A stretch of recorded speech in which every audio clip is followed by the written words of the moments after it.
네, 안녕하세요. 더한공동체 교회 성도 여러분.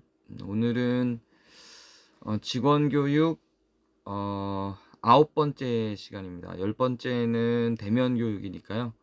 이제 영상 교육으로는 마지막 시간이에요. 오늘은 교회에서의 회의와 대화에 대해서 이야기를 해보겠습니다. 회의보다는 주로 대화에 대해서 이야기를 더 많이 나누게 될 거고요.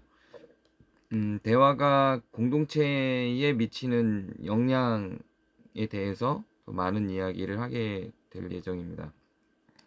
먼저 이제 교회 모임에는 여러 가지 종류가 있습니다. 크게는 회의, 교육, 대화 이 세 가지로 나눠집니다.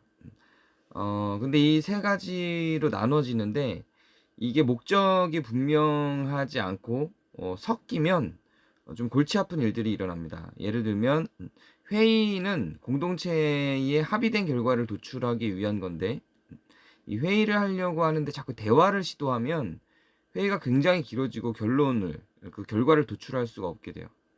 대화를 하는데 회의를 하게 되면 자꾸 분쟁이 생기고 싸우게 됩니다. 교육을 하려고 하는데 회의로 전환해 버리면 전달 목적이 없어져 버리고요. 또 마찬가지로 교육을 하려고 하는데 대화를 시도하려고 하면 교육의 의미가 무산돼 버립니다. 그래서 이 세 가지는 구분될 필요가 있고 각자의 목적에 따른 그 의견 표현 혹은 그 분위기 주도 이런 것들이 결정되게 됩니다. 먼저 회의에는 네 가지 종류가 있습니다. 토론, 토의, 논쟁, 담화 이렇게가 있는데 이게 전부 다 회의에서 사용되는 것이고요. 이 네 개는 전부 다 어떤 결과를 도출하기 위한 방식들입니다. 토론이라고 하는 거는 그 의견을 두 개나 세 개 뭐 이렇게 가짓수는 상관이 없지만 주로 두 개로 해요. 그 더 다양한 토론도 가능은 한데 구성하고 구조화하기가 매우 어렵습니다. 그래서 보통은 두 개, 많아 봐야 세 개 정도로 합니다.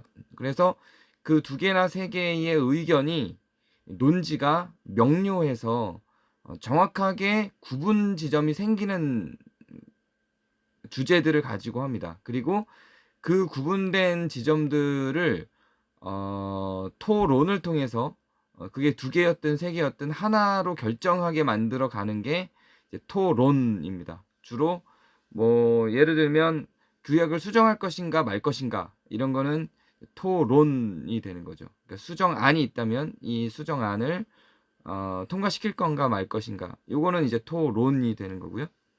이제 회의에서는 제일 많이 사용하는 방식 중에 하나입니다. 토의도 이제 의결 회의에서는 많이 안 쓴다 해도 사실 회의에서 많이 사용해야 되는 방법 중에 하나긴 합니다. 토의는 주로 이제 총회 같은 회의라기보다 운영회나 목협의 같은 데서 많이 사용하죠. 그래서 운영위가 토론을 좀 많이 이제 토의와 토론의 중간 그리고 결과적으로는 토론을 많이 하게 된다면 목협의는 주로 토의 중심으로 가게 됩니다. 토의는 예를 들면 어떤 그 프로그램을 진행하려고 한다. 뭐 수련회를 가려고 한다. 어떻게 하면 좋을까? 이게 주제를 화두를 던지고 그 각자의 의견들을 막 내서 그 좋은 의견들로 모아서 하나의 결과를 도출해 나가는 과정을 가는 게 토의입니다. 그러니까 토론처럼 정확한 그 차이나는 의견이 있는 게 아니라 그렇게 여러 의견들을 받아서 하나의 목표를 가지고 의견들을 수렴해 가는 것이 토의입니다. 토의에서 토론으로 전환될 수도 있겠죠.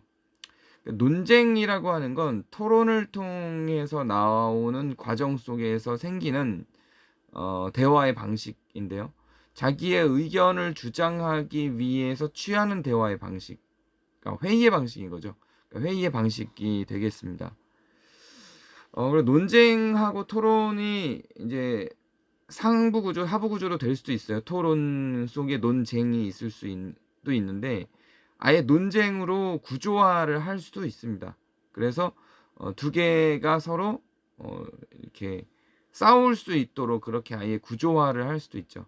그러니까 대통령 선거를 할 때 그 후보들이 나와서 그걸 토론회라고 하지만 사실상 논쟁으로 끌고 가죠. 사회자는 토론으로 가지고 가려고 하는데 그 후보자 당사자들은 이걸 자꾸 논쟁으로 가지고 가려고 하는 그런 경향들이 발생을 합니다.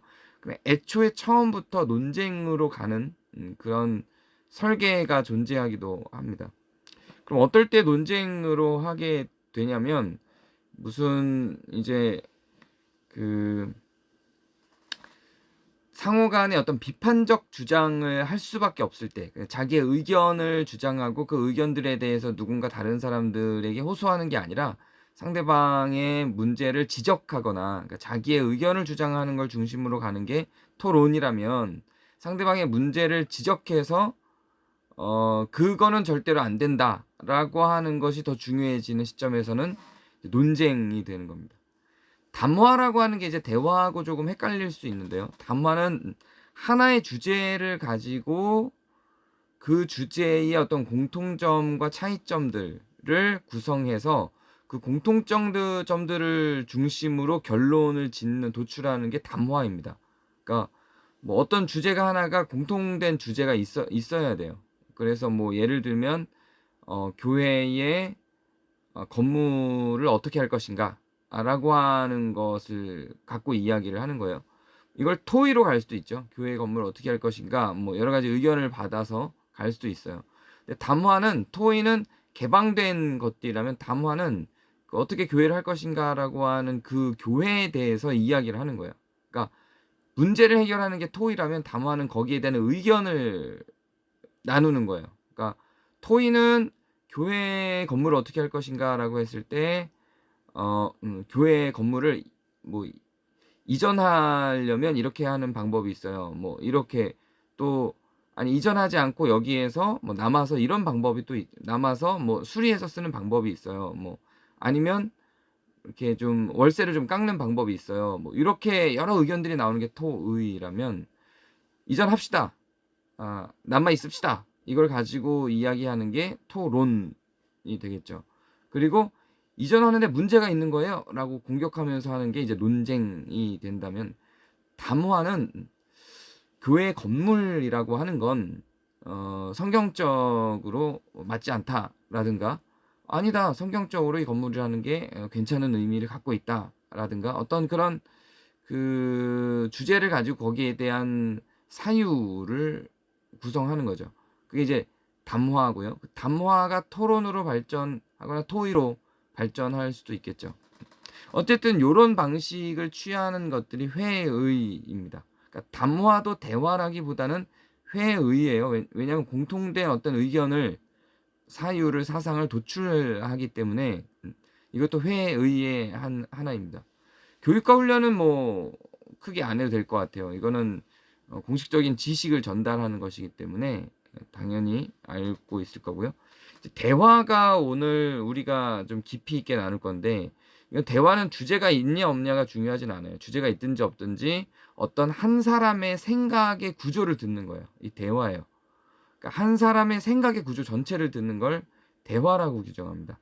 어떤 한 의견만 듣는 게 아니에요. 의견을 듣는 것으로 가는 건 회의로 가는 거예요.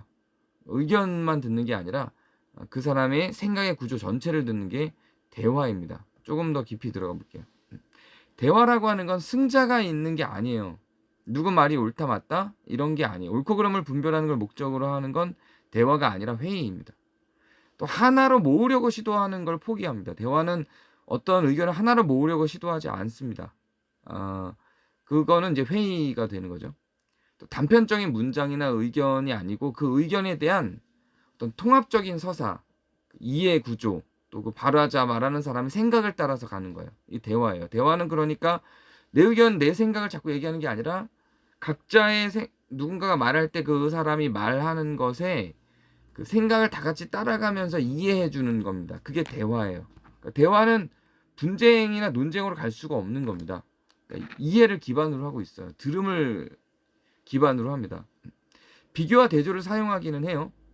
그 앞에서 이야기할 때 그 회의 부분에서 담화 얘기할 때 공통점과 차이점을 중심으로 그 공통점들을 통해서 어떤 하나의 어떤 사유와 생각들을 정리해내는 게 담화라고 했는데, 대화에서도 그런 비교와 대조를 사용하기는 합니다.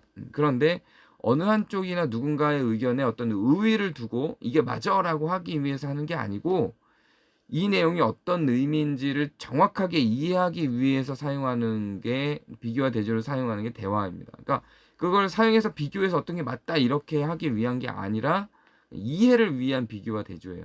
예를 들면 저는 교회는 그냥 건물이 있어야 된다고 생각하는데요. 그러면 그러면 있어야 된다고 생각하는 건 전세로도 괜찮다는 얘기인가요? 자가 건물이어야만 한다는 이야기인가요? 이렇게 비교를 해주죠. 그러면 저는 뭐 전세여도 돼요. 그냥 공간이 있어야 된다는 얘기예요. 이러면 좀 더 이 비교 대조를 통해서 그 의견의 명료함을 확인해 가게 되는 거죠. 요렇게 비교 대조를 사용할 수는 있어요, 대화가. 그러나 그걸 나눠서 뭐 의견 대립 구조로 가고자 하는 목적을 가질 때는 대화가 아닌 겁니다. 그 대화에는 개인적인 효과들이 있는데요. 먼저 지성의 어떤 발달이 생성이 됩니다. 그러니까 나하고 다른 생각을 이해하게 되는 구조로 들어가죠. 결정해야 되는 게 아니기 때문에 다른 사람이 하는 말을 이해할 수 있어요. 그러니까 지성이 더 탁월해지는 거죠. 또 내 의견과 다른 의견에 대해서 공감할 수 있어요. 내 의견과 다른 의견을 갖고 있는 사람이 있다 할지라도 그 사람이 그 의견을 갖게 된 자기의 서사를 쭉 다 이야기를 하기 때문에 의견이 다르지만 왜 그런지는 알겠다. 공감은 간다. 그래 동의는 안 되지만 공감은 간다. 요런 효과를 불러올 수 있습니다. 그리고 다른 의견들을 그렇게 서사적으로 좀 더 깊이 있게 심도 있게 듣기 때문에 성찰을 할 수 있게 되죠. 다른 의견에도 관심을 가질 수 있게 됩니다. 이런 것들이 이제 상호 이해력을 높이고 이제 분열이 자연스럽게 좁아지는 효과를 발휘하게 되는 거죠. 그 공동체적인 효과도 가져올 수 있는데요. 먼저 공동체 의식이 함양이 되죠. 다른 의견이지만 거기도 유대감이 생겨요. 계속 나누다 보면. 왜냐하면 그 사람의 생각의 사유를 쫓아가면서 듣기 때문에 나는 동의하지 못한다 할지라도 유대감은 생기는 거예요. 또 소통 능력이 향상이 됩니다. 공동체 전체의 소통 문화가 향상이 돼요. 대화의 시간을 많이 가지면. 그리고 협동적인 분석을 할 수 있게 돼요. 그러니까 주장하기보다 배려를 더 많이 할 수 있게 되죠. 상대방의 시점에서 그 의견들을 어떤 승리하기 위해서가 아니라 나눔을 위해서 듣는 거니까요.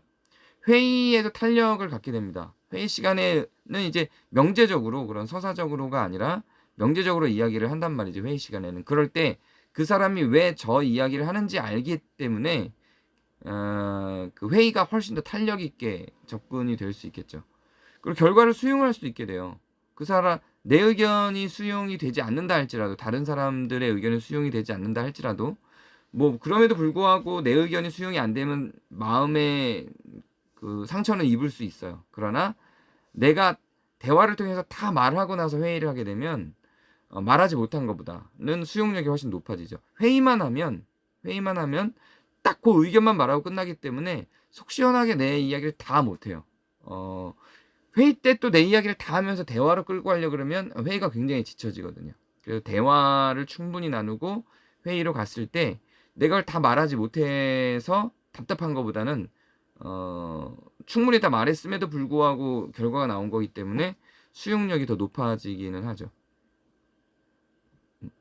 그냥 대화는 언제 필요하냐면 뭔가 발견하고자 할 때, 결정이 필요할 때가 아니라 어떤 더 나은 생각들이 필요할 때, 그럴 때 대화를 많이 합니다.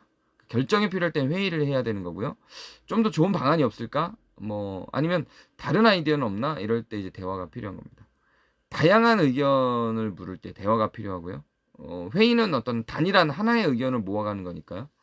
또 힘의 분배가 필요할 때, 그게 이제 어느 한쪽으로만 회의를 통해서 자꾸 다수결로만 탁탁탁탁 나눠지면 힘의 균형이 어떤 한쪽으로 막 몰리게 돼요. 그럴 때 다른 한쪽의 생각들도 들어야 할 때, 균형 잡힌 힘의 구조가 필요할 때, 그럴 때 이제 대화가 필요한 거고요. 또 이거는 언어 구사력이 서로 좀 맞춰질 수 있을 때 대화가 가능해집니다. 뭐 이제 초등학생 우리가 이제 교회 전체적인 논의를 하는데 유치부 학생들하고 같이 할 수는 없잖아요. 그래서 언어 구사력을 맞출 수 있어야 됩니다. 근데 만약에 언어 구사력이 낮은 사람들과 같이 해야 될 때는 그 낮은 사람의 언어 구사력에 맞추는 게 대화의 방법입니다. 아예 맞출 수 없다. 뭐 이를테면 뭐 지적 장애인이다. 그러니까 유치부 학생이다. 이럴 땐 대화로 가기는 어려워요. 대화로 가기보다 그럴 때는 이제 어떤 이런 제가 이야기하고 있는 이런 방식의 대화가 아니라 이제 그 사람에게 맞춰서 대화적 교육인 거죠. 그런 거는 대화적 교육으로 들어가게 되는 거죠. 또 즉각적이지 않아도 괜찮을 때 대화는 좀 장시간의 시간을 필요로 할 수도 있기 때문에 즉각적이어야 할 때는 회의로 전환을 해야 되는 겁니다.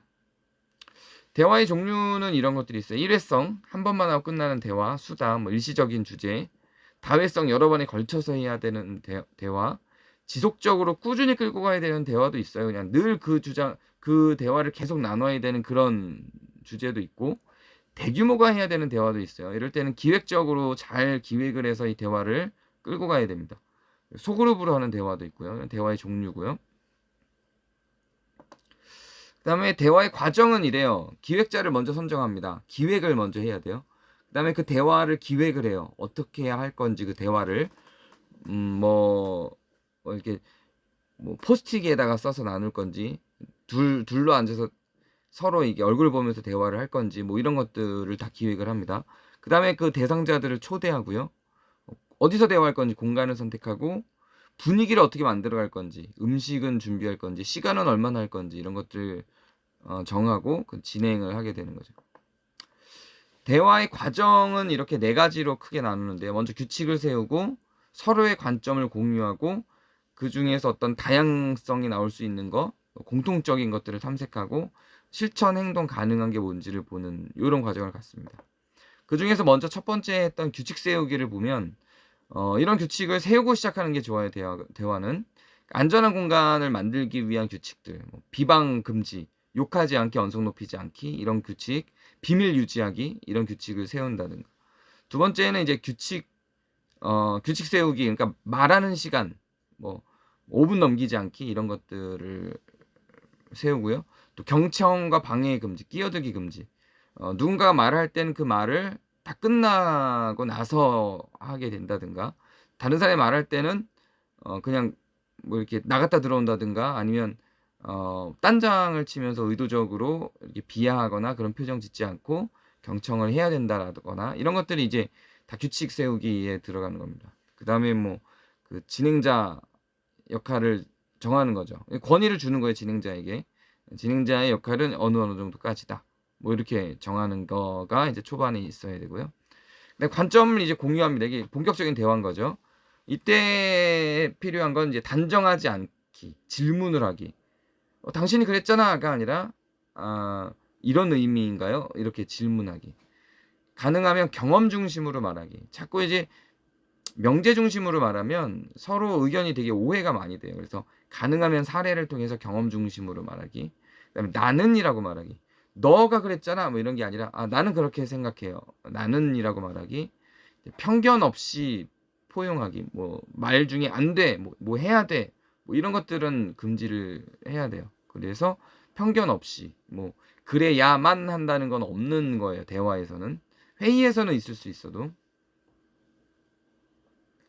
그다음 다양성과 공통점을 이제 파악하는데요.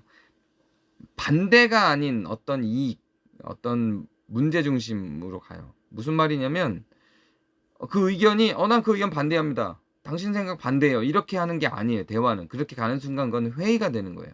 대화는 거기에는 어떤 이익이 있나요? 이런 문제는 없을까요? 이렇게 가야 되는 거예요. 그래서 반대나 그래도 대립이 어떤 문제가 발견이 됐을 때 반대로 전환될 수밖에 없는 상황이 올 텐데 그때는 추측이나 유추를 하면 안 되고 반드시 사실에 근거해서만 이야기를 해야 되는 거고요. 이를테면 사실이 아닐 때는 반대할 수 있는 거죠. 뭐 예를 들면 내 생각에는 이 교회 건물비가 뭐 올랐으니까 뭐 이렇게 얘기했는데 안 올랐는데요. 이럴 때는 이제 사실이 아니니까 반대할 수 있는 거죠. 또 주장이 있다 할지라도 그 편향적인 정보로만 선택해서 주장을 하는 게 아니라 좀 더 다른 사람들도 인정할 수 있게 이야기를 나누면서 그 정보를 선택하는 거. 그리고 일단 기록을 하고 나중에 다시 그거를 나눌 수 있는, 결정이 그때 안 난다 할지라도 일단 기록했던 걸 나중에 그걸 갖고 다시 나누면 그때는 의견이 또 바뀌어 있을 수도 있어요. 그래서 그런 방식으로 대화를 진행을 합니다. 이제 마지막인데요. 이제 대화 진행자들의 규칙이 있어요. 이제 대화 진행자는 규칙을 세우고요. 말하지 않는 사람들의 의견을 말하게 해서 경청하는 게 되게 중요한 대화 진행자의 규칙입니다. 그리고 요약 정리해서 또 의견을 묻는 거예요. 그 이를테면 누군가가 막 장황하게 말하면 다른 사람들이 잘 못 알아들을 수 있거든요. 그러면 대화 진행자가 잘 귀담아 들었다가 이러이러이러한 의견이라는 건가요? 뭐 이렇게 확인을 받는 거죠. 이런 것들이 이제 진행자의 역할이고요. 또 공정함을 유지해야 되고 계속 반복적으로 계속 말하는 사람이 있으면 그런 거 자제시키고 이런 것도 진행자의 역할이자 규칙이기도 합니다. 네, 이렇게 해서 저희가 이제 오늘 마지막 직원 교육, 온라인 마지막 직원 교육을 가졌고요. 다음 시간에는 오프라인으로 갖도록 하겠습니다. 그동안 들었던 영상 혹시 앞에 것들 안 들으셨다면 9개의 영상을 다 듣고 오프라인에서 만나 주셨으면 감사하겠습니다. 네, 여기까지 하겠습니다. 감사합니다. 수고하셨습니다.